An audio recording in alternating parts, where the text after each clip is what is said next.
birya araja bisobanura Idirisa kagatego bateka abibonye katetse kakunze kafashe amekise kibatiri nibuye nuzusura kuvuga ngo iki n'ikibazo nibuye cyangwa ntubona naguteze pimezimba karibu. Naam. Assalamu alaikum wa rahmatullahi wa barakatuh. Wa alaikum assalam wa rahmatullahi wa barakatuh. Kama ndashimire umwarimu avuye hano. Je nari nabivutse.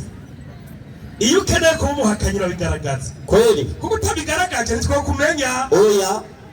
Avuye ngara byemeje neza ko ari umuhakanyi. Ego. Si sawa? Kabisa.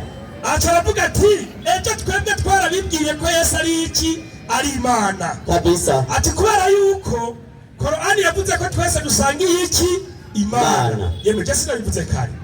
Navuze ati twese Imana yaturemye ni imwe. Urumva? Mbere watashiramo n'ikibazo.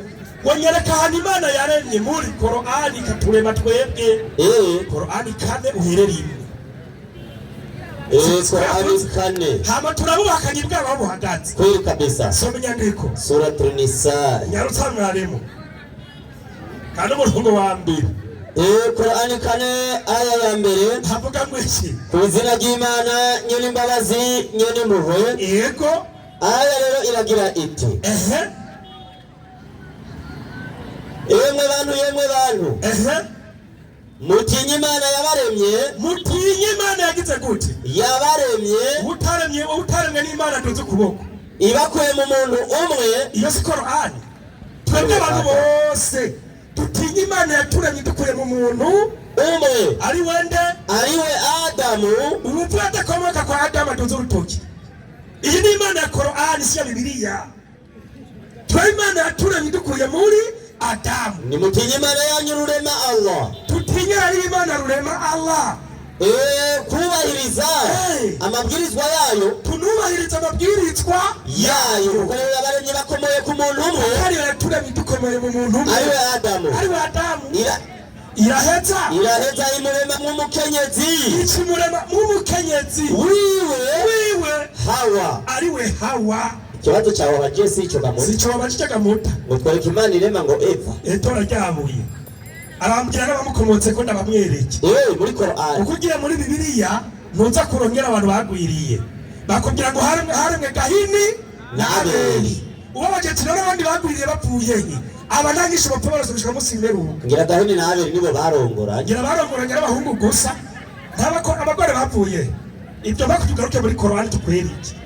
Byo birakurenze. Uze kutwereka abakobwa bavyawe na wallahi ndarahiye ndi hano. Aza kunyera kigera abantu bagwiriye kuva kuri Gahini na Abeli. Aze kubitwereka. Umugore wa mbere yabayeho yari inde muri Bibiliya.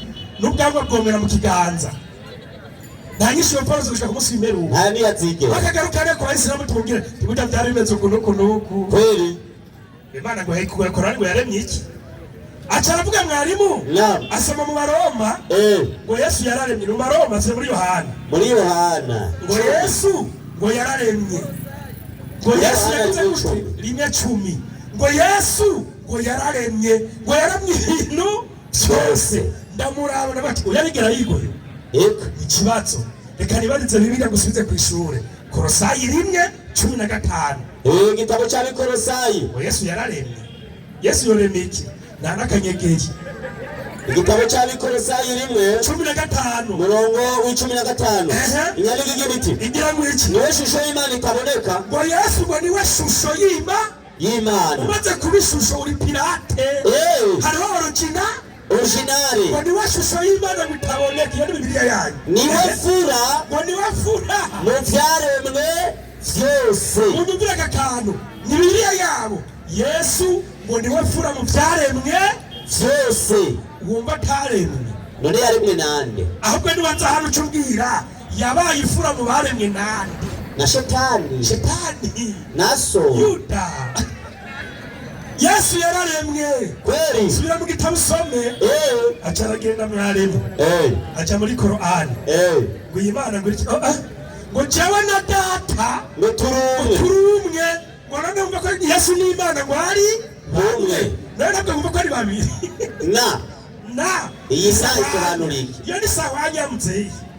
Ihwanye ibintu bibiri. Jewe na uri mwari umva rumwe isigura bosi ari wende data tekana kwa kare bosi Yohana 17:17 inyandiko igira iti ubeze mukuri Imana ibwira Yesu ubeze mukuri ijambo ryawe yani ry'Imana niryo kuri nkuko wantumye mw'isi Yesu ati Mana nkuko wantumye mw'isi niko nanje nabatumye mw'isi kandi nanje niyeza ku bwabo nanje ndiyeza nawe ntiyari mweranda ariyeza Yesu kugira byo warumva kwiyeza gisiko nanje niyeza ku bwabo kugira ngo nabo babe bejejwe mukuri sisabira bagusa Yesu ati sisabira bagusa ariko ndasabira nabo bazonyizera abazizera Yesu kubw'ijambo ryaba kugira ngo bose babumwe uko wewe data uri muri jewe nanjye nkaba muri wewe ngo nabo natwebwe basigaye batizera ijambo Yesu yazanye babe ariko baba muri twebwe yemwe najewe nikondi nawe acaba Imana nanje ndi mu Mana akarorero Korani 5:7 Korani umurezi yere turiyo 5:7 Korani 5:7 yarutsa cyane kwikinga kuhoraho andine na Satani yavume koresha umwanya izina ry'Imana nyine imbabazi nyine muvo yego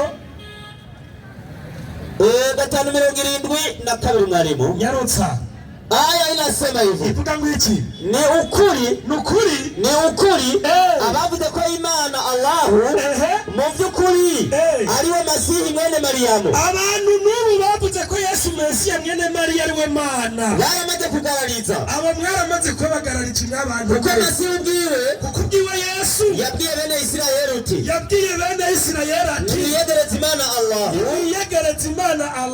ivyo mukora byose Senga arimo rudende niyo mana ya Yesu kaba n'Imana yanyu rurema ibintu wabyemera nawe uzoba uri mu na mugabe ibintu utabyemera uzoba umugarariki kafiri uzoba ucitse igipfu ntayanyandiko mu Baroma ni ukuri abavuze ko Imana Allahu abavuze ko umuremyi Allah mu by'ukuri ari imwe mu butatu Imana bigize ibintu bapasana batatu kujya mubyemera baramaze kugarariza baramaze kubagarariki muri ndiri y'umuriro wa Gehinomu mbega none baze ko abantu atayindi Imana bafise abantu basa nibazi ko atayindi Imana ihari atari Imana imwe rudende Allah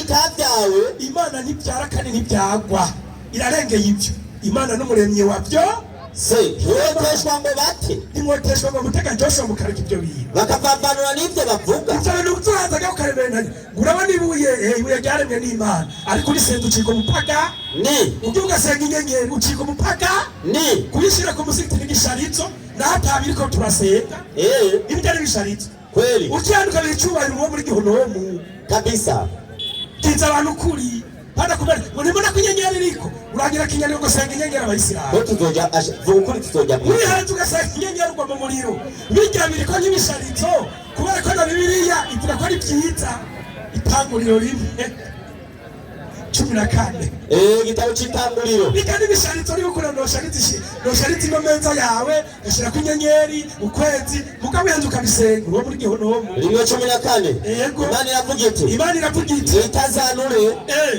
igijuru n'abe ivyaka vyo kutazanura vyo gutandukanya umurango n'ijoro iyo Imana arivuze yanyu nyene muri Bibiliya rero kuba ibimenyetso no kwerekana ibihe n'iminsi n'ivyaka binini kandi bibe ivyaka vyo vyitazanure igijuru vyo kwakira isi bibakuno Imana irema ivyaka bibiri binini Imana ikirema ivyaka bibiri icyaka kinini cyo kuganza umurango n'icyaka gitoya cyo kuganza ijoro bene inyenyeri Imana ibishira mu itazanure ry'ijuru kugira ngo vyakire isi biganza umurango n'ijoro bitandukanye umuco n'umwiza Imana ibona ko ari byiza buragoroba buraca uwo munsi ugira kane Imana ishivuga ngo iki yabonye ko ari byiza Imana yabonye ari byiza natwe abasiramu dusharije n'inyenyeri umusigiti nta kosa turakora umusigiti kiboneka ko ari mwiza ikosa riza kuza ubise ubisenze utucika umupagani none ibintu mbona batumye biraryohera Yoshua akana gute batari vyiza tubishize kuturira umusayi rero umusaga Bibiliya kandi na Korani yarabisiguwe rinde ivyo bisenzerwa mu muri so inyandiko iragira iti hari mu ntumbero yo kubereka hari ya nyandiko nyene batanga yo muri Korani ya Aburahamu 6:6 kwa Aburahamu umurizi Imana icaci yivuga aho nyene ni muri Korani ngo hari mu ntumbero yo kubereka ko hari mu ntumbero yo kubereka ko ibigirwamana basenga ibigirwamana by'inyenyeri basenga nta n'ukwezi harimo n'inyenyeri bidakwiye gusengwa muri Korani bidakwiye gusengwa kuko ataco vyimariye kuko byongera ubwabyo naco byimariye byaremwe n'iki n'Imana n'abasanga Yesu yaramye n'iki n'Imana usenze inyenyeri canke ibuye uzomera nk'usenze Yesu uzogwa mu muriro wese murabakafiri basa acaragenda mwarimu ntora Korani 9:2 iyo nyene y'ikirundi 9:2 Imana ipfutse ngo hari indi Imana ngo yaremye uri mukabo yaramucanye ndakurahiye soma nyarukisa 9:2 umurongo wawe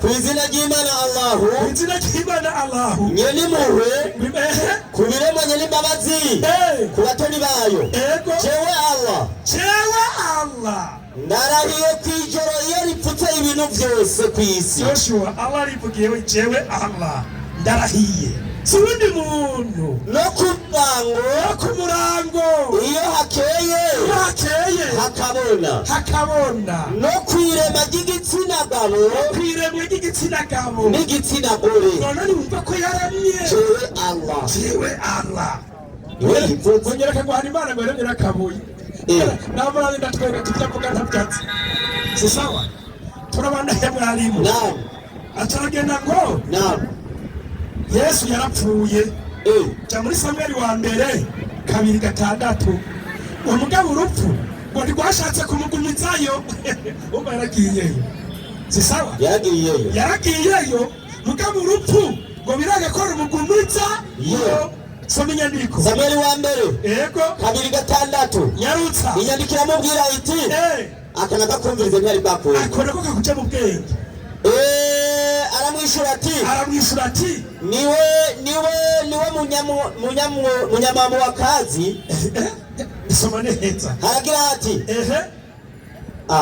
sorry mwarimu Suri yego kabisa navyumvise inyandikira gira iti 2:6 uhoraho ni watuma umuntu apfa umuga Joshua umbwiye ngo Yesu yarapfuye bugari kwamugumbije umva yishwe na uhoraho ni watuma umuntu apfa kumbe niba utamugumbije ko yabivutse kumyemerera yiwe hano yiwanje baramwishe kumbe baramujanye hanyuma baramurekura uwatumye apfa rero ninde ujya atumye apfa ninde egero hari kibazo ugira ahantu kwitana y'indi Imana cyangwa cyo kutubwira ko yiyahuye oya naco mwarimu hari inyandiko batu bakunda gutanga muri Yohana 3:6 oya ati nijenzera no kuri muntu 14:6 soma iyo nyandiko 14:6 Yohana Yesu arishura ati nijewe nzira no kuri n'ubugingo Yesu ati nijenzera no kuri n'ubugingo nawe ushaka kuri data nkamujanye ariko ngabo bantu ngo bahangaye ku icumi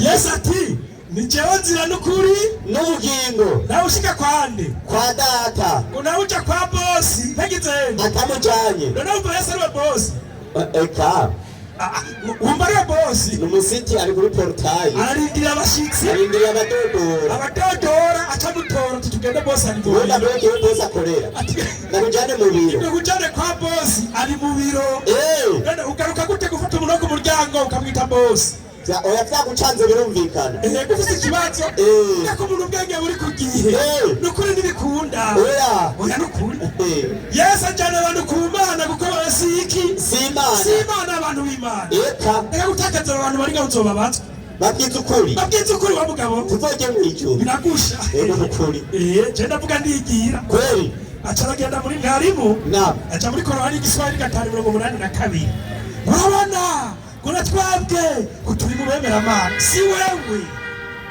by'ukuri si wewe soma iyo nyandiko. Korani 5:82 baada ya audhu billahi minash shaitani rajim. Naam. Bismillahirrahmanirrahim. Ndio. Hakika by'ukuri utawakuta walio maadui zaidi kuliko watu wengine kwa Waislamu. Utasanga abantu benshi sangara basi ku Waislamu ni Mayahudi na wale mushirikina wasiokuwa na kitabu. Na Mayahudi hamwe n'abahakanyi batagira igitabo. Na utawaona walio karibu kwa urafiki na Waislamu. Utasanga nao abandi begeranye cyane n'Abayisilamu bafitanye ubucuti. Ni wale wanaosema sisi ni Wakristo. Nibo babyivugira si Imana bibagize. Eka. Usanga rero babyita ko twebwe turi Abakristo. Sisi. None sabanye. Wewe hujui Kiswahili kweli? Sisi ni wale waliosema banasema sisi ni wa na uko mwalimu. Na uko mwalimu kweli. Sisi. Engari byo mwivugira. Waliosema sisi. Burya Qur'ani ndayikundira.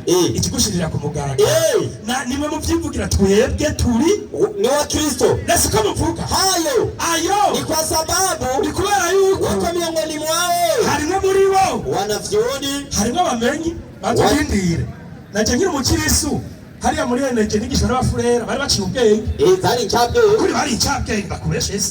Rero murakwigisha gusoma ukamenya kwandika. Ukamenya Igifaransa. Ukamenya Igifaransa Icyongereza. None abari mu cyangwa.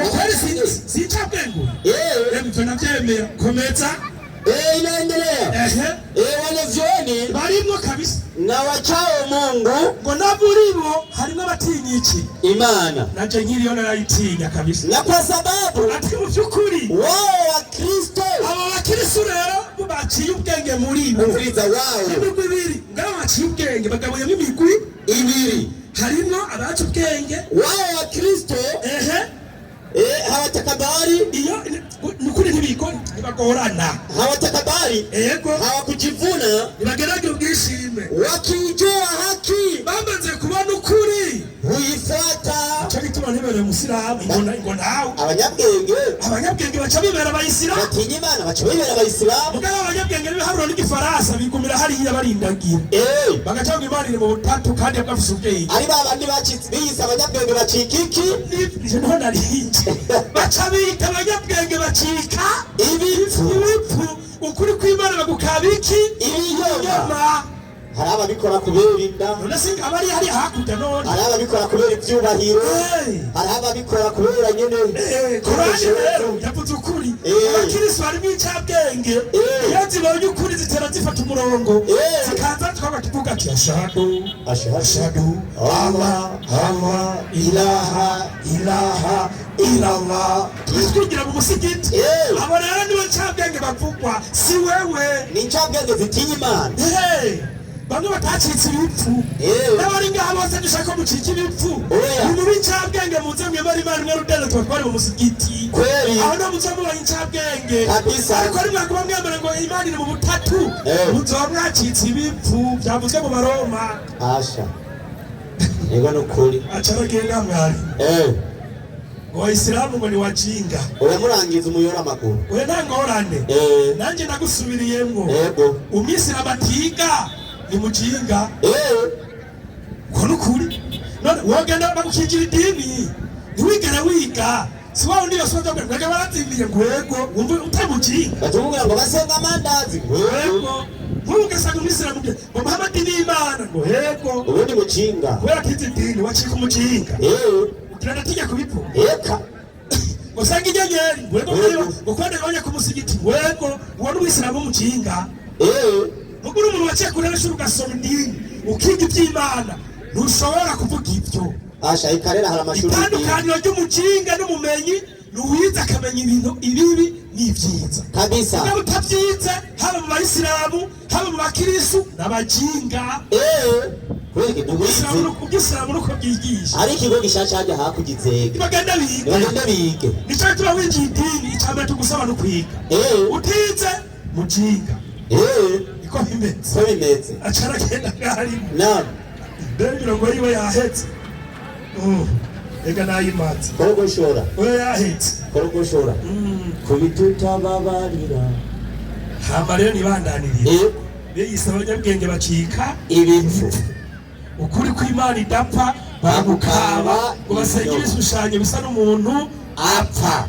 Nicyo cyatumye n'Imana ibaheba zakozwe n'intumwa 2:2 ndangiriza igitabo cy'ibikorwa by'abatumwa yego kabiri umurongo wa 22 nyarutsa akana ko mukumviriza kumviriza yose shani yicarira inyandiko iragira itu igira ngo iki 22 yego yemwe bagabo b'Abisirayeli yemwe bagabo mu magarama nimumve amajambo Yesu umunyanazareti yari umugabo w'Inazareti nabwo yari Imana umuntu yari n'umuntu oya ngira nabyo bumva ndabona ko batambaye kuteye bandanye isomo banyigira uhere umuntu yari umuntu Imana yashimagirishije kuri mwebwe n'umuntu Imana yazaje mu isi iramushimagiza ibitangaza Imana imukoresha ibitangaza n'utwumiza n'ibimenyetso iby'Imana yamukoresheje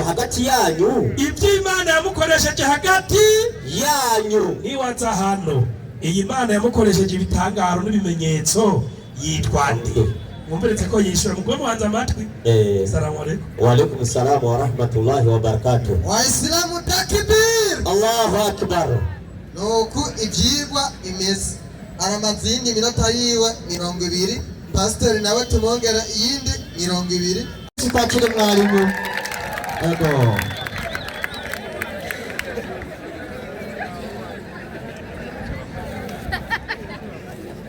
Haleluya shaka nundi umukomera amashi Yesu ashimwe cyane ujya isamaki kugira iryohe uyitekesha amazi yayo kandi abantu bajya kabenzi kugira karyohe bakarangisha amavuta yako kaca kagira gute kaca karyohe sivyo uyu mugabo nawe rero sinamujana mu bindi ndamukarangisha ibyasize ngaha nyine yahe muri Qur'ani 4 ikigabane cy'abagore ku murongo wa mbere niho yasomye nsomera hajya nyine yasomye mu kigabane cy'abagore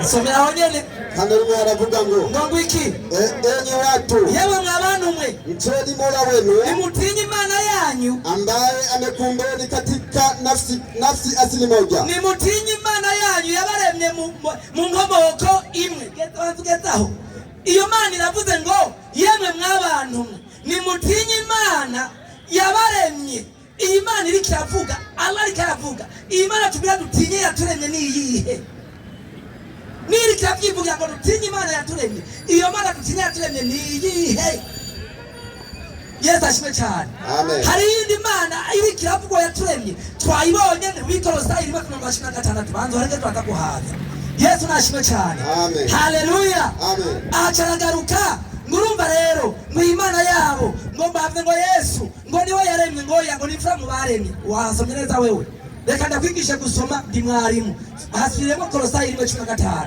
hadi ne yasomye wowe unaenda gushaka ku 17 yaze gushikayo Abakolosai 1:15 wowe ucubana gushaka ku 17 yaze gushikayo kwa kafike bikihanditse 15 haravuga ngo iki mwarimu niwe shusho y'Imana itaboneka ngo niwe shusho y'Imana itagira gute itaboneka genda buke ugomba kubona Imana ubona nde Yesu ugomba kuraba Imana uraba nde Yesu bandanya niwe mfura mu byaremwe byose ageze ngacha ndamara rero ngo ntumva Yesu niwe mfura mu byaremwe byose imfura mu byaremwe mukugira gute mukuremwa cyane mukugira gute bandanya hasi kuko muri we ariho byose byaremewe manuka ibyo mu ijuru n'ibyo mu isi komeza ibiboneka n'ibitaboneka bandanya intebe z'icyubahiro komeza urugami bandanya urubukuru komeza urububasha bandanya byose byaremwe nawe komeza biremerwa kubibyiwe komeza we yabayeho byose bitarabaho bandanya kandi muri we byose niyo bifataniye bandanya niwe mutwe w'umubiri komeza niwe shengero bandanya kandi niwe tanguriro bandanya niwe mfura mu kuva mu bapfuye bandanya aho niho nariko narondera Yesu niwe mfura mu kugira gute mu kuva mu bapfuye byaremwe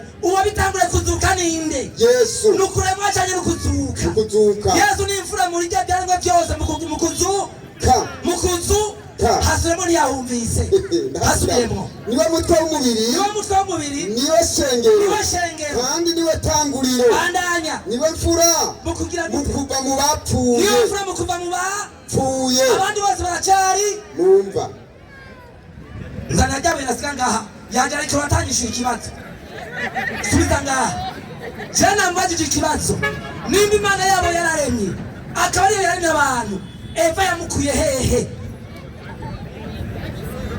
yavuga ngo mwande atakuzambia nibamukuye mu ryinyo nibamukuye mu gutwi mbwira ko Korani yamukuye he. Yesu ashimwe cyane. Amen. Reka nibandanirize. Avuye aho acaragaruka ngo jina data turumwe. Yesu ashimwe cyane. Ngo none ngo ijambo rikaba ngo Yesu ndamuvuga kuri rya data. Iri jambo rivugwa ni irihe rivuye ubasha. Korani 19:34. Nyarutsa. Iri jambo rikuravuga ni irihe? Nyarutsa. Korani 19:34 na rimwe na kane. 34. Hava wiki. Haravuga ngo wiki. Na 19. 19. 19:34 haravuga ngo hava wiki. Huyu atuyo ndiye Isa bin Mariamu. Kaul angani. Hii ndiyo kauli ya haki ambayo Wakristo wanaifanyia shaka. Haravuga ngo zarika uyo Isa Yesu ibn Maryam mwene Maria kaula al-haq ijambo ukuri nubu bataramenya bagikekeranyako niba Yesu we ijambo ukuri ijambo ry'Imana ryo rirema si ryo rirema niryo rirema si ryo rirema uri kuravuga ngo data kwijambo ni rya data iryo jambo nye niryo rirema. Yesu nashimwe cyane. Amen. Nebe ndabajana ku ntebe y'ishuri abikishe n'icyara ku buntu. Yesu ntana birekare mu matwi y'ababyeyi yo kwigisha abana ku buntu. Reka nibandanirize.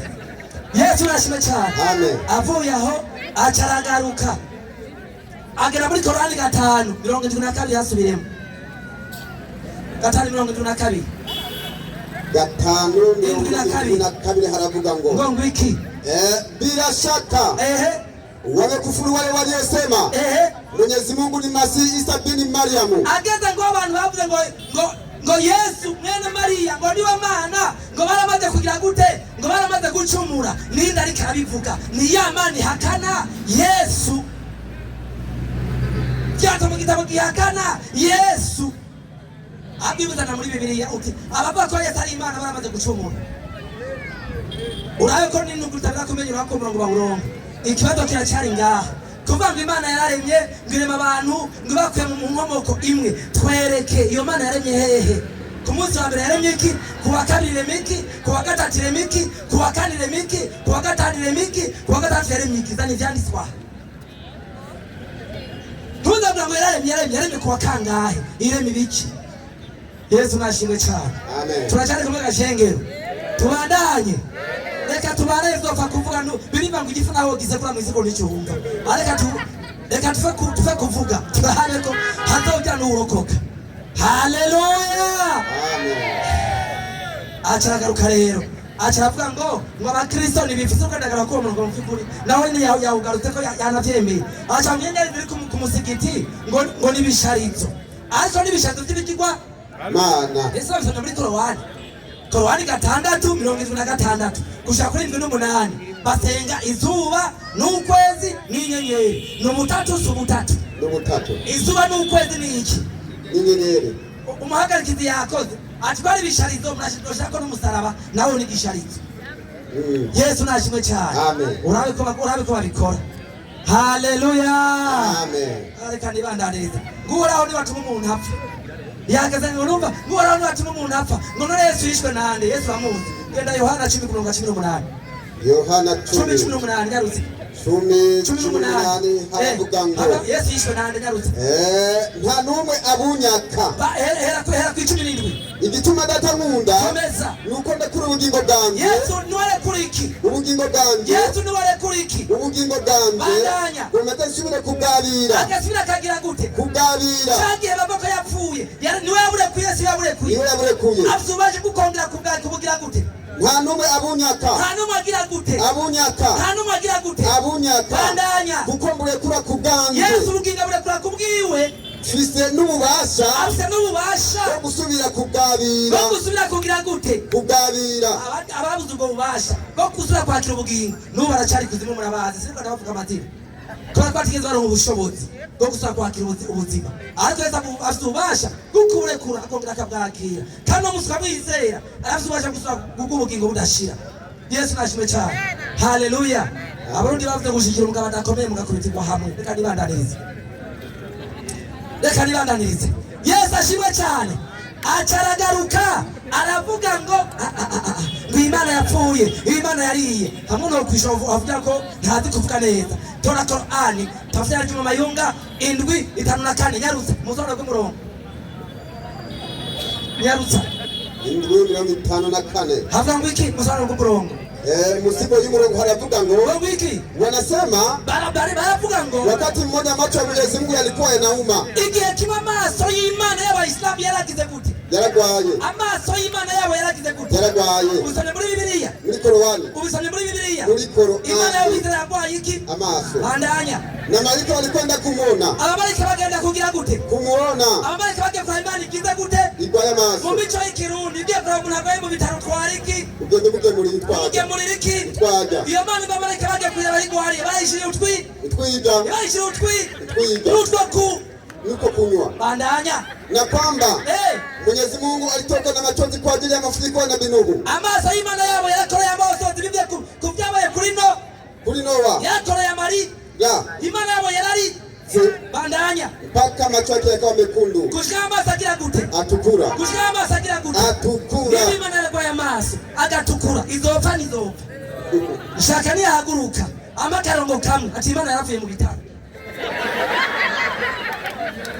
amakarongo kamwe uti Imana yavuye mu bitaro Yesu ashimwe cyane amen amarori twambara n'umudayimoni wa Allah waduteye twagwara amaso situgwara amaso Yesu ashimwe cyane haleluya reka nirandanize nshatse kwishura hanyuma avuga ngo Imana yabo yariye Imana yabo yagize gute nimba yaragwaye ikaja mu bitaro marika bakaja kuyiraba barayigemuriye kuko iyo ugwaye bakaza kuraba barakugemurira reka nibandanirize Yesu ashimwe cyane baza kunyereka aho yakize haleluya amen achavuga ngo nibo bivugira namushimye yavuze ngo najewe nari umukristo ngo kandi ngira umukristo naratinya Imana siko yavuze ngo akiri umukristo yatinya iki Imana bisana ngo yavuye Imana arayubahu akiri umukristo yayitinya unamuzayubaha akayitu basi wagiye gahemu akiri ngira umukristo naratinya Imana ati mwakuba mvuye nandi dusoni nkigira ndayubaha Unja muganda mukunda. Ndamuganda mukunda kwa nafasha kwigisha abatarataho. Arafasha kwigisha abayisamu batarataho. Hasigaye no tachi miliyoni nyinshi kwa bazinje mutima. Iyo wanzu kayukanyira gitanu. Ayi mitima irasimba. Yesu nashimwe cyane. Amen. Haleluya. Harakano yavuze ngo aha ariko baravuga ko Yesu ari Imana ngo bududiki. Inda Mwachumbise ico kintu. Baravuga ko Yesu ari Imana ngo bududiki. Inda zabo mwachumbise ico kintu. Mwachumbise. Nabale kuambere yakoze kuja yududu inda. Ndamubereke. Wowe nta murongo yatanze cyo nanga umurongo. Uwabikoze kuja yududu inda. Tora tafsiri Juma Mayunga. Paja majashana 70. Nabale ko wakoze kuja yududu inda yiwe. Urupapuro rw'amajana 9 na 70. Havuga ngo iki? Amajana 9 na 70 haravuga ngo nawe uzakuzana umurongo nk'uyu utabakizo bakugira kugira bududu inda. Nyarutsa. Haravuga ngo iki? Abu Huraira numwe mu bagendanyi ba Muhammad bari bamwegeranye niwe yakiye amahadisi menshi gusumba abandi bantu bagendanye na Muhammad niwe yanditse byinshi none yavuze byinshi nabyanditse bigenze gute Nyarutsa anasema kuwa Abu Huraira yavuze ngo iki mimi nilikuwa mtu maskini ati Abu Huraira nagendanye na Muhammad ndo mukene bandani nikimtumikia mtume ati ncankorera Muhammad kwa kujaza tumbo langu tu ncankorera Muhammad banoduzi ndaya nje Muhammad Abu Huraira yanditse byinshi ngo yududiki yududiki aragutwaja abonye bakota byaro gutwaja mbega abayisilamu nabo Yesu ashimwe cyane Muhammad rekanda kubaze abayisilamu nabo vipi wavuze ngo harabakora kugira buduzi ndaya tura historia ya mtume Nyarutse historia ya mtume paje jana mtana na kabiri na hashitse na kabiri havuga ngo iki haravuga ngo akampeleka na daktari lakini mtume Muhammad achavuga ngo iki alimridhisha daktari Muhammad ashimira wa akamwambia rudi kwenu achabia tusubiri wanyu kweli iki sisi atwebwe abayisilamu ni watu hatuli chakula mpaka tushike na njaa atwebwe abayisilamu ni tujya tudashonje komeza na tukila atikari utanguye kurya hatushibi dutanguye kurya subira mu wanyu hatushibi dutanguye kurya hatushibi batanguye kurya abantu bagira gute batanguye kurya Haleluya. Amen. Jona kanuzana ngaha. Ngena kabuze. jewe ndaguha inyandiko wabivuga ku mutwe. Yesu nashimwe cyane. Amen. Jewe nagenda musabe nuko nuzure kuvuga ibintu ku mutwe uvuze ko Yosuwa ariko ari ututinda yiwe ntange murongo uti Yosuwa twabwira ututinda ariko ndaguha waho byanditse. Yesu ashimwe cyane. Amen. Reka nzozere ntibave biruka ariko muncunge ntibiruke. Haleluya. Soma cha gitabo cy'Abaroma ni igitabo cyavuze ukuri. Yesu ashimwe cyane.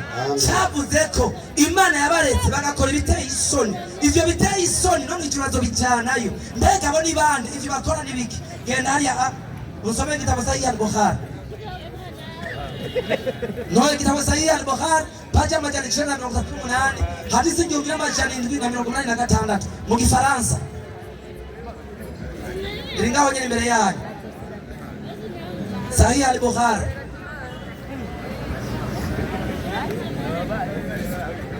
Abanyana imbere yanyu. Sahih al-Bukhari nabo ngico nyine yarutse. Barabatanga kuvugira ngo barakibutse. Kiraboneka. Barakora kugira ngo kiramutse kirahari. Yarutse. Nangahe mwigisha? Nuko paja majani 938. Paja majani 938. Hadithi y'igihumbi n'amajana 786.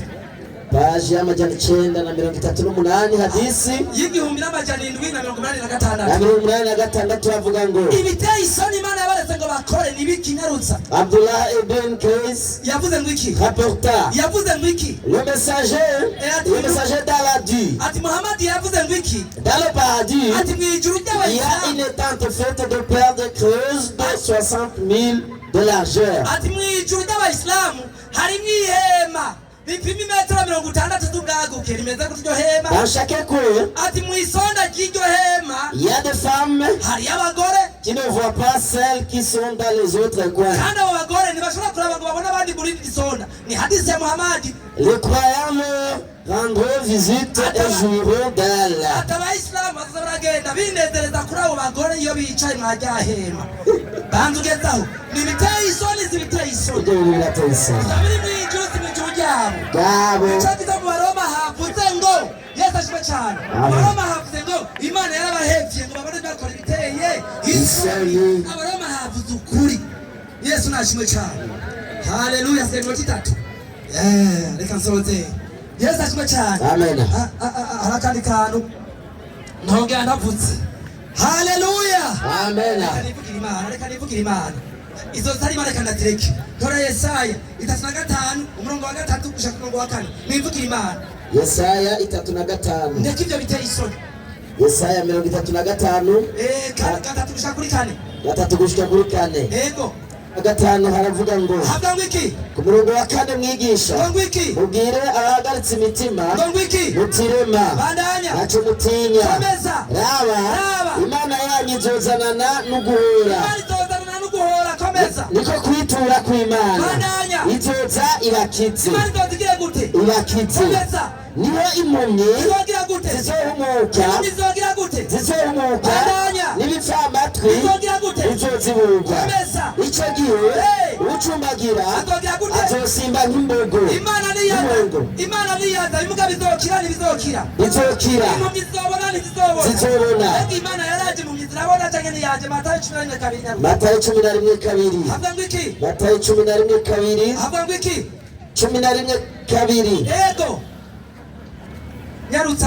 Yego mugabo ndashike 11:2 mwigisha. Havuga ngo iki? 11:2 haravuga ngo ngo iki? ariko Yohana ari mu nzu y'imbohe yumva ivyo Kristo akora. Komeza. atuma abigishwa biwe kumubaza. Bamubaza ngo iki? ati mbega uri wawe ndakwiye kuza? Uri wawe ndakwiye kugira gute? Kuza. Yesu avuga ngo iki? cyane twitega uwundi. Yesu amwishangu iki? Yesu arabishura ati gende nimugende mubarire Yohana ibyo mugira gute? ibyo mwumva n'ibyo mubona. Impumyi zirahumuka. Imana niyazi impumyi zizogira gute? Zizohumuka. Yesu amaze kudazarahumuza ntizahumuza. Zarahumutse. Abacumbagira bagenda neza. bagenda gute? Bagenda neza. Abanyamibembe barakizwa. kubatizwa. Duhagarara aho nyene. Abantu bamaze kubibona ko ziriko zirakeza impumyi, abanyamibare bariko barakira. Abantu bazovuga ngo iki? Yesaya 55:9 nyarutsa. Nipfa amatwi twaye. Yesaya nyarutsa. Yesaya kangahe? Yesaya 55:9. Yesaya 55:9. Abana Yesu amaze kuza akabikora bazovuga ngo iki? 55:9 haravuga ngo mwigisha. Ngo iki? Ngo iki? Uwo munsi bizovugwa. Uwo munsi bizagira gute? Genda bukebuke. Kuri uwo munsi bizagira gute? Bizovugwa. Kubera ko babonye impumyi zagize gute? Zakanuye. Biriko biragira gute? Biriko biragenda. Abatabona bariko baragira gute? Abatabona babona. Bizoca bivuga ngo Yesu bazocavuga ngo iki? iyi niyo mana yacu. Twari tugize gute? Niyo twari turorereye. Iragira gute? Nayo iradukiza. Haleluya. Amen. Yesu nashimwe cyane. Amen. Namusozere. Mika. Ku murongo wa mbere nsoderera aho nyene. Mika 2 ku murongo wa mbere. Yego. Mika 2 ku murongo wa mbere haravuga ngo. Ngo iki? 2 ku murongo wa mbere nashite mwigisha. Sekonda nyarutsa. Batobona ibara. Mika 2 umurongo wa mbere. Mika 2 ku murongo wa mbere niho ndi. Regena 1:2. Mika 1:2. Mika 1:2. Mika 1:2. Avuga ngo nimwumve. Yego. Mwamoko yose nimwumve. Tega amatwi nawe wasiwe. Nibiri muri wewe byose. Umwami uhoraho agize gute? nabicagiriza icyayi. Umwami ari mu rusengero rwiwe gwera. Kuko heraba uhoraho ahagurutse ava iwe. Agira amanuke. Atambagire ku mpinga z'imisozi yo mw'isi. Ku misozi yo mw'isi. Haleluya. Amen. Niba atari Yesu, nibyari Imana yacu yamanutse mw'isi igatambagira ku mpinga z'imisozi. Naza tubarinde. Haleluya. Amasomesho kumwigisha. Amasomesho cyane kumwigisha. Haleluya. Alaikum wa rahmatullahi wa barakatuh. Assalamu wa rahmatullahi. Reka manze nishure pasiteri hano. Niwe yatanguye avuga ngo kubera ko Imana yaremye ari byiza umuragende mushire ko n'umusaraba. None pastor turigisha ni wumvirije. Twavuze ibintu binezereza Imana nta musaraba uri. Twabisomye mu itanguri. Kwari bishariti ijuru Imana yabonye kwari byiza. Ubishariti ijuru umusaraba uri. Reka rero gukosore icyo yavuze ku musaraba. Urindire gato dushiremo maka. Burajya gusura mu byageze 2. Niwo mutwe w'icigwa. Nicyo ubundi cigwa uko cyari cyubakitse turabye icigwa cejo ni nacyo cigwa kiriko kiragirane kirabandanyirizako. Abakristo n'ubundi twemanze tuvuga tuti iyi Imana y'abakristo basenga ni Yesu Kristo. Hanyuma kandi yigishwa n'abakristo ni Yesu Kristo niyo mana yabo. Hanyuma abayisilamu nabo baza bati none iyi Mana yigishwa n'abakristo niyo abayisilamu basenga. Genda muri Qur'ani 57 ku murongo wa 3 haravuga ngo ndio ku murongo wa 3 haravuga ngo iyo mana niyo yitanguriro ikaba n'iyiherezo kandi ikongera ikaba n'iyiherezo. iyo mana rero igaragara ku mugaragaro abantu bakayibona kandi ikaba no mu bwihisho. Gezaho Qur'ani tuze yuko iyo mana ariyo ya mbere kandi ariyo yiherezo, kandi iyo mana niyo iba ku mugaragaro ikaboneka ikongera ikaba no mu bwihisho. Hanyuma twebwe abakristo tukaba twizera yuko iyi mana yagaragaye ngaha ku isi ikaboneka ninde? Ni Yesu Kristo. Nyamba iyi mana rero iboneka ku mugaragaro ivuzwa muri Qur'ani ya mbere n'iyiherezo ikaba ku mugaragaro ikaba no mu bwihisho. Nyamba kari Yesu yavuzwe ngaho muri Qur'ani ariyo mana musenga namwe ninde? Batubwige iyo yabo yagaragaye. Asante sana.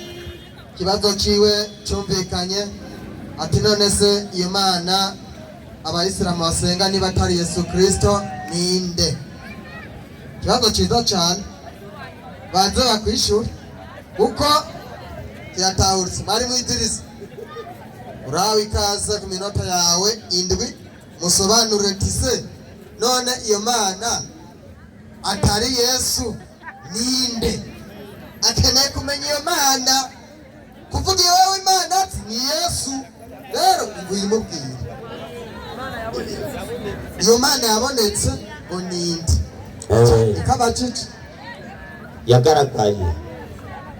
Naam. Assalamu alaikum wa rahmatullahi wa barakatuh. Wa alaikum assalam wa rahmatullahi wa barakatuh. Ibintu biriko biragenda neza cyane. Safi sana. Biriko bigenda neza. Kweli. Arasomye muri Qur'ani 57:3. Ego. Arabaza ati Imana iragaragara. Sawa? Acarabaza ati iyi Mana yagaragaye ni ninde? Sinja kure. Aho nyene muri Qur'ani 5:3 mayerezo. 5:3 inasema alikuwapo kabla ya kila kitu. Ubwa mbere Imana twebwe abayisilamu dusenga ariyo Allah yariho imbere y'ikintu cyarico cyose.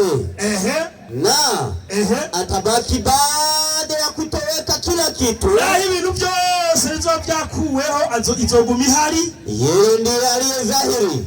Imana twebwe abayisilamu iri ku mugaragaro na anaonekana katika kila kitu. Anaonekana katika kila kitu. Kwani rindira wewe yumvise ngiraboneka yibaza ngo kwibona n'amaso. Imana ndibona n'amaso igaragarira mu bintu.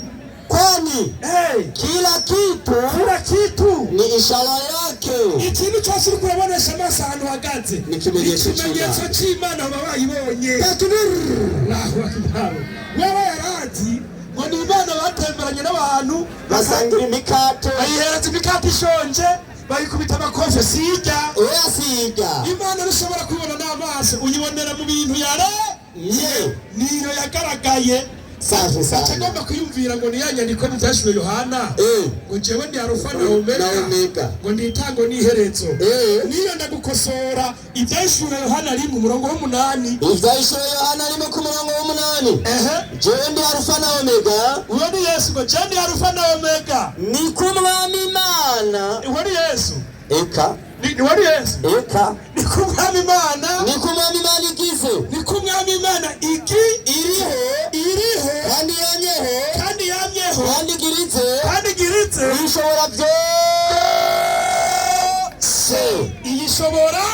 byose. Arufa mu busobanuro bwa Bibiliya ni Arufa nande niyo nyuguti ya mbere. Ni inyuguti ya mbere yo mu Kigiriki. Omega niyo iheruka. Banzo ndindire rero ahaza gucatana ngo Yesu ngo yari Arufa nande na Omega. Iyo nyandiko dusomye mu byahishuriwe Yohana, yahishuriwe Yohana ari mu izinga rya Patmos. Ahishuriwe Yesu abwira Yohana, Yesu ahishuriwe n'iki? Ni Imana. Imana ikirivuga ati jari jewe Arufa na Omega. Yesu ntuhube ngani wazi. Ego rukuri. Urabyumva kabisa. Imana y'abayisilamu dusenga niyo y'intango kandi niyo yiherezo igaragarira mu biremwa byayo. Oya mwarimu. Ereka n'ikigwa niko cyavuga. Kweli. Abaroma 1:18. Nagukosora hajya gusubizayo. Ego vrema. Turabe. Kubitutababarira. Oya nyandiko. Ego nukuri. Abaroma 1:18. Neza cyane. Kuko bitaboneka byayo. Kuko ibintu by'Imana bitaboneka. Uburake bw'Imana bwarayishuwe buvuye mu ijuru. Uburake bw'Imana bwarayishuwe buvuye mu ijuru. Ubwira kiro kutubaha kw'abantu. Ubwira kiro abantu batubaha Imana. No kugabitanya kwabo. Ubwo mugabitanya ngo Yesu ni Imana munsi ko ari Imana yamurema. Banyikisha ukuri kugabitanya kwabo. Bamunyegaza ukuri kandi abantu babumva. Kuko ivyo umuntu yomenya vy'Imana vyerekanwa muri bo. Ivyo umuntu yobona vy'Imana vyerekanwa mu bantu. Imana ari ibiberetse. Ni Imana ibitwerekana tuyimenyera. Kuko bitaboneka vyayo nivyo bushobozi bwayo budashira. Basira mwishuye. Ibitaboneka ngo abamarayika tukemera ibiki ubwo nibwo bushobozi bw'iki bw'Imana. Niko kubona iki Imana. Cyarika gukorera icyiza ngo nabonye Imana. Babahibonye n'amaso. Eka.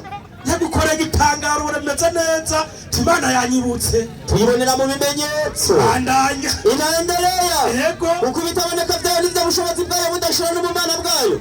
Bibonwa neza uhereye ku kurema kw'isi.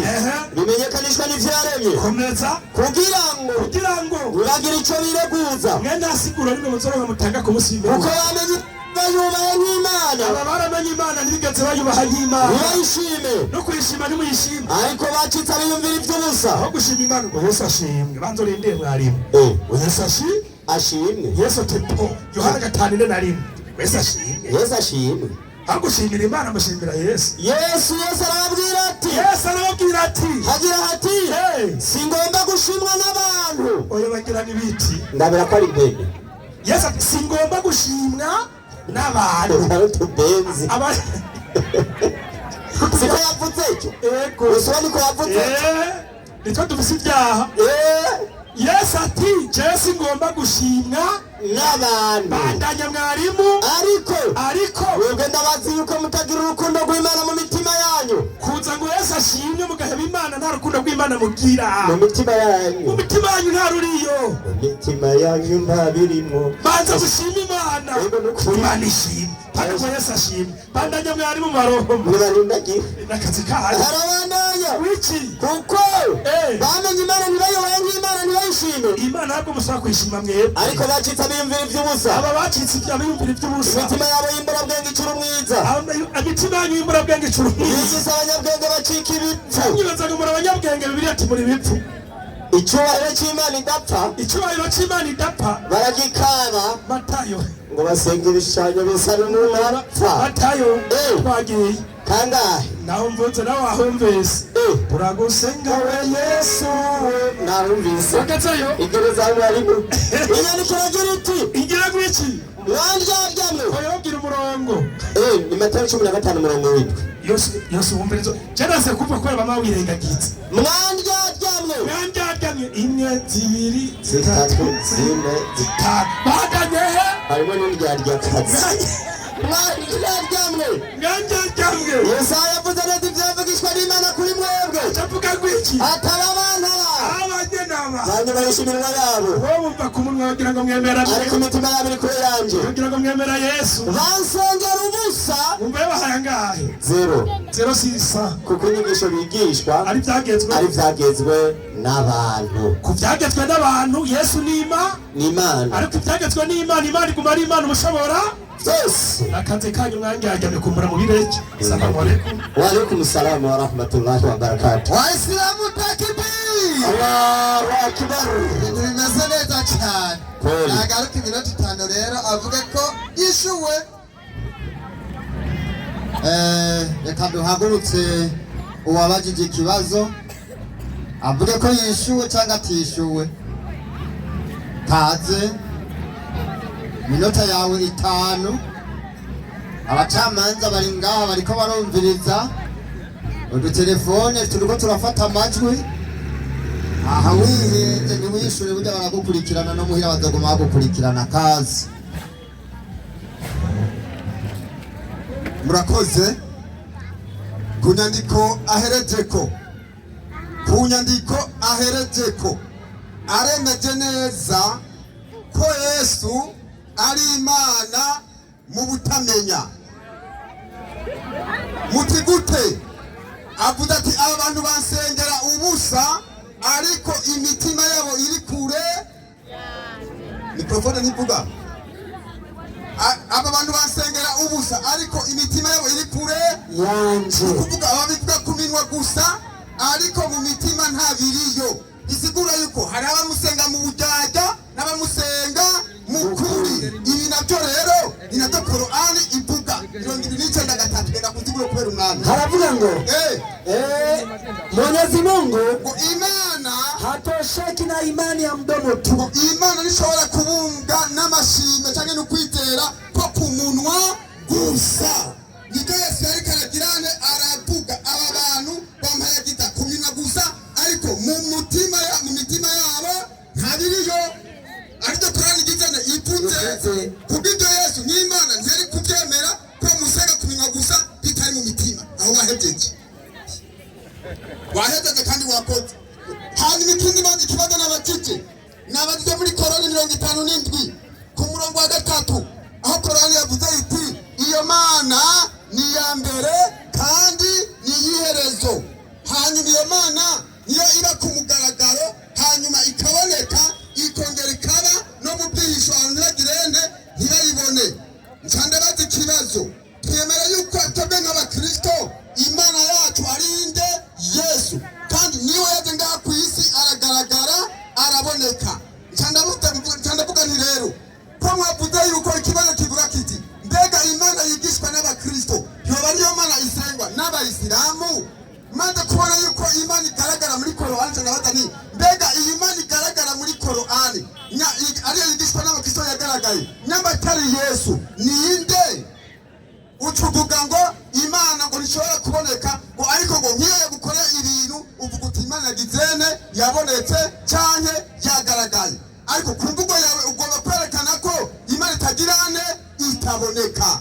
Icyo nacyo ni kinyoma cyambaye ubusa nananje banziganda mu gitabo cyo guharura 12:6 tugenda no muri Korani guharura 12:6 guharura 12:6 bandikira ngo imana yagiraniye na Mose numva dukuri ko imana iboneka cyangwa itaboneka.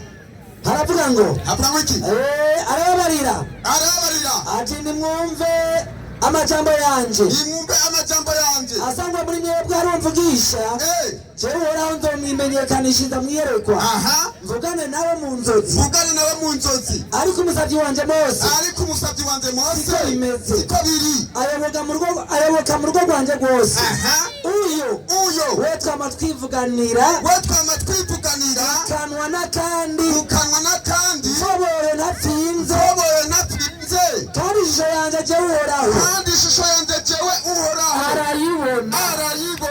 Haleluya, amen. Imana y'ukuri nigomba iboneke, iyo mana yawe itaboneka siyo. Ibiraro byose biteganya impatane mu Bayisilamu turi Kurani ya Mayunga 6:3 cyatse bizana n'impatane mu Bayisilamu basayisha n'imikubiri 6:3 genda kusigura kubera umwango usobanura bw'umurongo haravuga ngo ivyerekeye vy'Imana kuboneka bakayibona n'amaso twebwe Abayisilamu twigabuye mu migwi ibiri hari abavuga ko Imana iboneka n'abandi bavuga ko Imana itaboneka ngo kandi abavuga ko Imana iboneka ngaha mw'isi no ku munsi w'imperuka kandi ngo buri mugwi urafise insiguro zawo kumbe mu Bayisilamu bicamo imigwi ngahe ibiri ariko uyu mugwi tubona hano tubona ari umugwi utemera ko Imana ishobora kuboneka ngaha mu isi na hehe Alfa na Omega. Umwanya uramperanye nabyo ndabizi ateye muri tume amasabone nurundi soma 1:17 Dawidi Yohana yavuze ngo Alfa na Omega ni kandi yavuze ngo ni kuma Imana igize iriho igira ize uwo Alfa na Omega rero ninde haravuga ngo ndamubonye Yesu imbere y'inyuma ziwe nk'upfuye maze ashira ku kuboko kw'iburyo ati ntutinye jewe ndi uwa mbere kandi ndi uw'iherezo kandi ndi muzima nari narapfuye kandi naraba ndi muzima ibihe bitadoshira sisi mfunguruzo n'urupfu n'ikuzimu. Uyu ni wa Yesu Kristo yabonetse muri Korani 50 ku murongo wa 3 niyo mana bese mu basenga batazi. Haleluya, amen. Biraryoshe harimo n'umunyenga kabisa. None tugomba dusubize mikrofone mugenzanje nawe nabo bubaka ikibazo mu minota 2 hanyuma bacishurwe mu minota 7 kazi. Asante sana.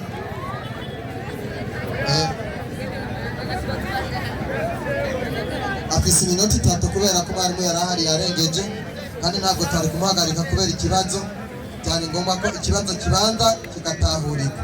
Ubaza rero afise iminota 3 hama ibikurikira nikujyanye. Mwarimu Omar baza ikibazo cyawe.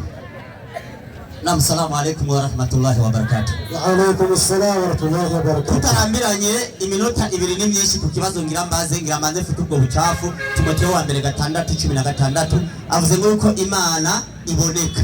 Kugira cyo nja kubaza ikibazo ngiye gufuta ubucafu Moses asize hano. Uranye haraka. 6:16 barimo? Ndio. Ngari kibazo cy'urutu. Ndio. Yeye nyiri sikudafa. Imana ngo niyo yonyene ifise ukudafa. Mugabo ngo Imana yabo yarapfu. Bandanya. Nyiri kibazo cy'urutu. Ndio. Uwo muco utegerwa. Imana twebwe Abayisilamu dusenga iba mu muco utegerwa. Atamuntu yigeze kuyibona. Nta muntu n'umwe arigera ayibona. Ndio. ndiyo atashobora kuyibona, ndiyo icyubahiro n'ubushobozi bidashira ibi byayo. Waislamu takbir, Allahu akbar. Nuzasubire kuvuga reko Imana iboneka ni y'abakirisu. Twebwe iyo dusenga imwe yarema abantu n'ibintu, iyo ntiboneka. Ikibazo cyanje Matayo 2:46, fanya haraka. 2:46 2:46 n'ibintu ari kugira yiti ndiyo no ku isaha 9 Yesu arasemereye n'ijwi rirenga ati Yesu yarasemereye n'ijwi rirenga ati Eli Eli Eli Eli lama sabakatani bisobanura ngo mana yanje yewe mumurikirane. Yesu ngo nko ku isaha 9 yarasemereye ati Eli Eli lama sabakatani, bisobanurwa ngo mana yanje. Imana yahamagara yari iyi niki kikumbebesheje? Iyi ariko arahamagara yitwa gutyo, mu gihe namwe muvuga ko Yesu ari we Mana. Iyi nayo ahamagara ninde? Salamu alaikum. Wa alaikum salam wa rahmatullahi wa barakatuh. Michael Manuke. Nuko ikibazo cyumvikanye, hasigaye kwishurwa amagara umwigisha. Arakoze cyane shehe ku kibazo abajije kirumvikana neza 100%. Mumpere mikrofone. Ibyo ni ibibazo bitonya bitakivuga ku matere nkaya. Icyo n'uwo ngaha nyine twahamagara yotishura. Karibu mwarimu, aba bantu bamfashirije kabisa. Eli lamasaba kitane, mana yanje niki kikumbelesheje. Iyi mana yari kiravugwa niyihe? Iyi nayo yari kirabivuga niyihe?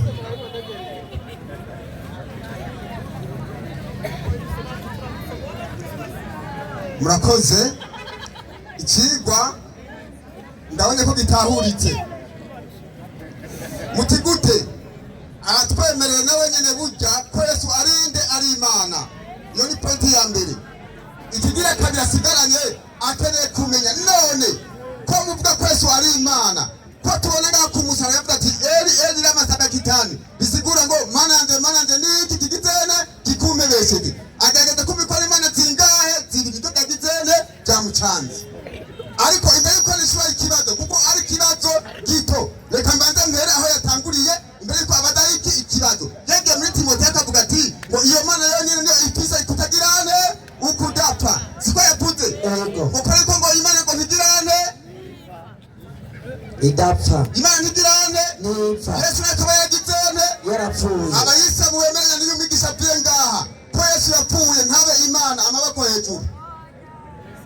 Barabihakanye ko atanapfuye. Abayisilamu bemera ko Yesu yapfuye amaboko hejuru. Aca b'Imana n'umutashi. Yesu ntiyapfuye. Aca b'Imana.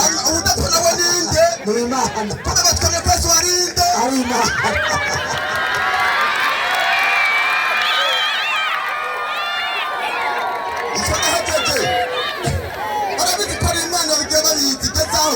Hanyuma kandi yavuga ati ngo Imana yo basenga ntisa n'ikintu na kimwe. Siko yavuze? Niko yavuze. Yavuze ngaha ni hadiri Muslim mu rupapuro rwa 39. Haravuga ngo jari barita Muhammad aravuga ngo iki? Mu bindi bihe abamarayika babonye Imana mu ishusho y'umuntu. babonye Imana mu ishusho y'iki? Y'umuntu. Itotoraki Abayisilamu bahishuriwe nande? na Muhammad. Y'umugabo marayika mu kindi gihe babonye nde? Imana iri muki? iri mu ishusho y'umuntu. Nyabatari Yesu abamarayika babonye yenda mu ishusho y'umuntu ninde? Ni Yesu babonye. Kuko wabitemera ivuga ati twebwe abayisilamu Imana dusenga ntiboneka.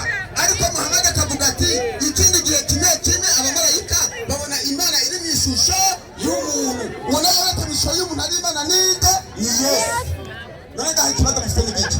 Ikibazo usigaranye nawe makenga. Zaburi 8:1 Biblia y'Igiswahili. Zaburi 8:1. Hanyuma sida kuvuga kubereka ajya amajambo yavutswe. Zaburi 8:1. Ndio. Haravuga ngo Avuga mwiki? Itwanda 2 minota. Zaburi 8:1 mpimbanto mwayishize hehe? Zaburi 8:1 haravuga ngo Avuga mwiki? Uhoraho mwami wacu. Uhoraho mwami wacu. Erega izina ryawe ni ryiza mu isi yose. Erega izina ryawe ni ryiza cyane mu isi yose. washize icyubahiro cyawe hejuru mu ijuru. Yesu kuzaga ku isi aba mu ishusho y'umuntu, yindura umuntu, yasize icyubahiro cyiwe hehe mu ijuru. Basi hajya rero yariko arakominikana n'icyubahiro cyiwe yasize hehe mu ijuru. Aya majambo rero Yesu yavugiye ku musaraba, mbega yavuze ariko arakora iki? Yayavuze ariko arashita ubuvugishwa. Zaburi 22:1. Zaburi 22:1. Havuga ngo iki? Ndiko ndaro. Yesu yariko arashita ubuvugishwa. 22:1. Aravuga ngo mana yanje. Umviriza Dawidi ariko aravuga ngo mana yanje. Mana yanje. Iki kigizene. Aya majambo yavuzwe nande? Na Dawidi. Mana Dawidi aya majambo yavuze ryari? Ko tunya aya majambo asema nese hada ku musaraba. Yariko arashita ubuvugishwa. We vipi? Yariko arashita ubuvugishwa. Ibirenda dikoze mu bigizene bibarengeye. Nana tora iyo Qur'ani ya Mayunga urupapuro rw'ijana na 93 haravuga ngo ijana na 93 niho ndi mwarimu. Haravuga cya gitabo kidasoma mu izina rya Yesu kiravuga ngo biravugwa ngo Imana iravuga ngo ndarahiye ku Mana yanje.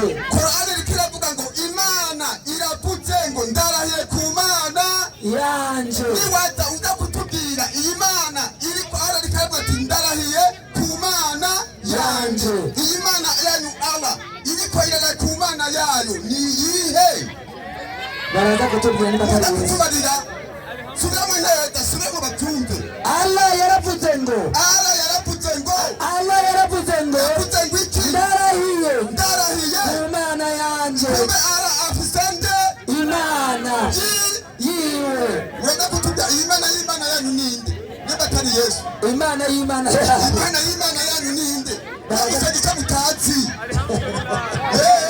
Kubw'ibyo rero muriko muravuga yuko Yesu ngo yarapfuye, bisa bigaragara yuko ari Imana nyene musenga mutagirane mutazi. 8:24 Qur'ani ndangiriza. 8:24 ndangiriza. 8:24 cya gitabo kitagira muhemu yera kiravuga ngo kuko umigisha kuye ngaha aravuga ngo mwizeye mwamaze kwizera mutinye Imana n'intumwa yayo iyo guhamagaye kandi tuzoguha mu buzima bwiza. Ati nimukurikire amategeko yayo kandi nivyibuza nimumenye ko Imana Allah yinjira mu muntu, yinjiye mu muntu ubwo nyene ikacipfa.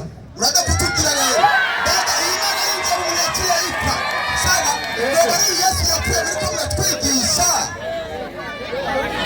Nibaze batwishure. Haleluya. Tubandanye. Tugomba dusubize mikrofone mugenzanje n'abakoresha iminota 5 ndizira ko kuri kwamaze gutahurika. Yakwatahuritse kweli. Kukubaza ati none iyo Mana ari mwatakambira ninde ukishura icubahiro? Imana heshurwa icubahiro. Oma kabaye.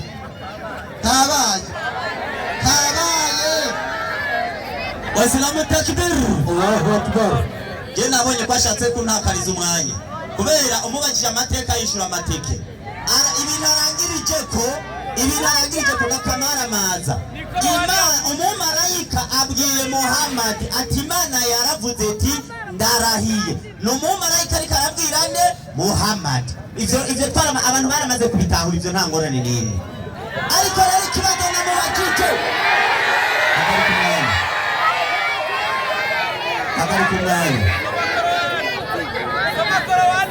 Agari kumwanya kandi niko vyama bimeze uje ngungura igaragara ingana niyuzuye uyiteye akaburi kikamigura Bigaragara niko nindo ugabi yuzuye amazi bivuga banzo babwira abakristo banone. Sawa niko bimeze. Iki gikorane twapagiga amasezerano iyo umuyisilamu ariko aravuga si byiza ko abakristo tuvuze urwamo tuvugije ubwamo canke tukanezerwa rwose birengeje acahagarika tugaca tumwongera umunota umwe. Rero muze muranyengisha murumva ibintu bavuga nyene, nimuze murashira mu bwenge mwiga mushira ku munzane, kuko mu kanya haraza kuba amahitamwo. Murakoze no kuba mwaduteze amatwi. Okay, ikibazo nabajije Yesu we yakiyumva ngo navuze ngo Yesu yarapfuye, nabarije ku myemerere yabo. Yesu ngo ari ku musaraba yavuze ati Eli Eli lama sabakatani, bisobanurwa ngo mana yanje niki kikumbebesheje. Akiyambwira ngo yari nka connection, ngo bwari ububasha yasize mu ijuru, yari karagira gute arahamagara. Munyumvire zino nyishu kweli, sawa? Reka renda bigutandukanirize Yohana 14:28. Yesu agira yitandukanye akwereke ko atari Imana. 14:24 fanya haraka. 14:24 Yohana 14:28. 14:28 nibwo yarikirigera iti ndiyo wumvise ko nababwiye ati ndagiye, mwarumvise ko nababwiye ndagiye, ariko bagarukako ndiyo yewe munkunda, ndiyo uramunezerejwe nuko ngiye kwa data, kuko data ari we yanduta. Yesu avuze ati muba munezerejwe nuko ngiye kwa data, kuko data ari we anduta. Mugabo umuntu nawe byacanze ngo Yesu ngo ni Imana ngo ni connection, ngo hariho ngo ubushobozi ngo ariko arakonektana nabwo. Abantu bashaka gutahura. Reka rero nayo tubirangize neza kugira ngo uvyumve neza. Somera Abaheburayo ndakwereka yuko Yesu ntiyigeze apfa, hajya nariko ndapime hakiri zawe, ariko yahamagaye iyihe Mana. Abaheburayo 5:1. Sikesi nigeze nemera ko Yesu yapfuye. Pari ku bwenge bwawe ndiyo. Ndiyo Kristo mu minsi Yesu yabaye ari mu mubiri, amaze kwinginga no gusenga cyane, ndiyo yashoboye kumukiza urupfu. Islamu takbir, Allahu akbar. Yesu yakijijwe urupfu niki n'Imana. Nawe ujye ngaho urindagire ngo yarapfuye. Twibandanirize iyashoboye kumukiza iki urupfu. Iyo ni Abayisilamu dusenga. Ndabira kugira ndamwereke neza ko yarindagiye Yesu atarigera b'Imana. Bibiri yitwigisha iki? Paji ya 213. Fanye haraka. Ndikiragira ngo Bibiri yitwigisha iki? Ndiyo Bibiri yitwigisha ko Yehova ari we muremyi. Bibiliya yerekana ko Imana ari we muremyi. Nuko yaremye Yesu imbere y'ibindi bintu byose. Imana ngo yaremye Yesu imbere y'ibindi bintu byose. Ndiyo Yesu si Imana mushobora byose. Abishinga barindagira ngo Yesu ni Imana, ngo yarindagira, ariko Bibiri ivuga ngo Yesu si Imana mushobora byose. Bandanya yigeze avuga yuko angana n'Imana. Ndiyo ahubwo yavuze ati ndiyo data aranduta. Yohana 10:8 niko tuhejeje. Yigerezaho Yesu yavuze ati data aranduta. N'inyandiko bace bayiguha niyo twahereye ko. Reka nenda kurangize ndakuyora amaguru. Ndabira ivyizigiro bihambaye paje ya 33 ndamwereka ivyo basenga. Inyandiko iragira iti ndiyo kwiherezo abakristo benshi. Abakristo rero murabona ko ari benshi cyane, ngo abakristo benshi bararetse urugero rw'amategeko y'idini, bahevye urugero rw'amategeko y'Imana, baraheza baragira amasezerano amwe hagati y'idini, bagize amasezerano amwe hagati y'idini ry'ubupagani ya gikristo n'ubupagani. Aba bakoze amasezerano n'abapagani, naco gituma bahevye gusenga Imana, baza gusenga nde Yesu. Bandanya abasenga ibishushanyo bishimagiza ngo barahindutse. Abasenga ibishushanyo baguma bihanagiza ngo barahindutse, ariko ntibigeze bapfirira umwambiro mubi wo kubisenga. Ndiyo bafatanya n'ishengero. Rero hari akandi kantu Yosuwa yavuye ngaho avutse. Abo kantu Yosuwa yavuze ngo Abu Hurayira ngo yakiriye amahadishi menshi kugira ngo yuzuze inda. Acavuga ngo reka namwereka abuzuza inda abaribo. Yesaya 86:10 namwereka abuzuza inda abaribo. Nako mujya sinari nakibagiye. Yesaya 86:10 fanya haraka. Ndiyo abashibamye biwe ni mumyi bose ni mumyi. Abashibamye biwe bose ni mumyi. Nacho bazi. Fanya haraka. Nacho bazi. Bararavuta. Bose ni nk'imbwa. Ndiyo nk'imbwa z'ibinkingi zitazi kukuga. Ndiyo bararavuta. Ndiyo bararyama, ndiyo bakunda gusinzira, ndiyo mbere n'imbwa z'ibigunya zitigera zihaga, mbere n'imbwa z'ibigunya zitigera zihaga, ndiyo kandi abo bameze batyo, abo bameze batyo nabungere, abo bameze batyo imbwa z'ibigunya zitigera zihaga ngo nabunge yewe ndahubya narangije. Salamu alaikum wa rahmatullahi wa barakatuh.